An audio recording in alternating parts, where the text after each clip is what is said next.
എല്ലാ പ്രാവശ്യവും നമ്മൾ കഴിക്കുന്ന എന്തെങ്കിലും ആയിട്ടല്ലേ വരാറ്. ഇത്തവണ യുവിയുടെ ലഞ്ച് എന്താന്ന് നോക്കിയാലോ. ഇതാണ് യുവിയുടെ ലഞ്ച്. ഇന്ന് യുവിയുടെ ലഞ്ചിന് നമുക്കൊരു ചിക്കൻ ക്യാരറ്റ് പ്യൂറേ ഉണ്ടാക്കാം. 3 ടേബിൾ സ്പൂൺ ക്യാരറ്റിന് 1 ടേബിൾ സ്പൂൺ ചിക്കൻ എന്നുള്ള അളവിലാണ് നമ്മൾ എടുത്തിട്ടുള്ളത്. ആദ്യം ചിക്കൻ നമുക്ക് കുറച്ച് മാത്രം വെള്ളം ഒഴിച്ചൊന്ന് വേവിച്ചെടുക്കാം. ഉപ്പിന്റെ ആവശ്യമില്ല കേട്ടോ.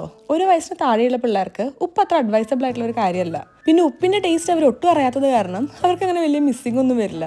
എന്റെ ശബ്ദം പോയിരിക്കുക കേട്ടോ, അതാ ഇടയ്ക്ക് കാറ്റ് മാത്രം. ഇനി നമുക്ക് ക്യാരറ്റ് നല്ലോണം ഒന്ന് വേവിച്ചെടുക്കാം. എന്തിനാ ചിക്കനും ക്യാരറ്റും വേറെ വേറെ വേവിക്കുന്നതെന്ന് ചോദിക്കരുത്, കാരണം എനിക്കൊരു മറുപടി ഇല്ല. ഇത് സ്വീറ്റി ഫോക്സ് എന്ന് പറയുന്ന ഒരു ബ്രാൻഡിന്റെ ബേബി ഫുഡ് പ്രോസസ്സറാണ്.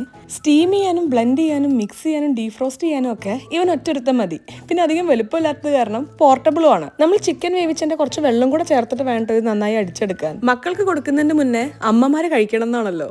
സംഗതി സത്യം പറഞ്ഞാൽ കൊള്ളാം. ഇനി യുവി ബോയ്ക്ക് ലഞ്ചിന് ആവശ്യമുള്ള അത്രയും എടുത്ത് ബാക്കി നമുക്ക് മാറ്റി വെക്കാം. ഒരു പണിയുണ്ട്. അപ്പൊ ഇനി ചെയറിലൊക്കെ ഇരുത്തി ബിബൊക്കെ കെട്ടി യുവി ലഞ്ച് കഴിക്കട്ടെ. ബാക്കി വന്ന പ്യൂരെ ഓരോരോ നേരത്തിന് ആവശ്യമുള്ള അത്രയും ചെറിയ ചെറിയ കണ്ടെയ്നേഴ്സിലാക്കി നമുക്ക് ഫ്രീസ് ചെയ്യാം. ഒരു 2-3 ആഴ്ച വരെയൊക്കെ നമുക്കിത് ഉപയോഗിക്കാം. ഫുഡ് ഫ്രീസ് ചെയ്യുമ്പോൾ ചെറിയൊരു വൈറ്റമിൻ ലോസ് അല്ലാതെ അതിന്റെ ന്യൂട്രീഷണൽ വാല്യൂന് വലിയ ചേഞ്ച് ഒന്നും വരുന്നില്ല. ഞാൻ പറയുന്ന വിശ്വാസമില്ലാത്തവർക്ക് ഇതിനെ പറ്റി കൂടുതൽ വായിച്ചു നോക്കാം. പക്ഷെ നമ്മൾ ഫ്രീസ് ചെയ്യുമ്പോഴും പിന്നെ റീഹീറ്റ് ചെയ്യുമ്പോഴും കുറച്ച് കാര്യങ്ങളൊക്കെ ശ്രദ്ധിക്കണം എന്ന് മാത്രം.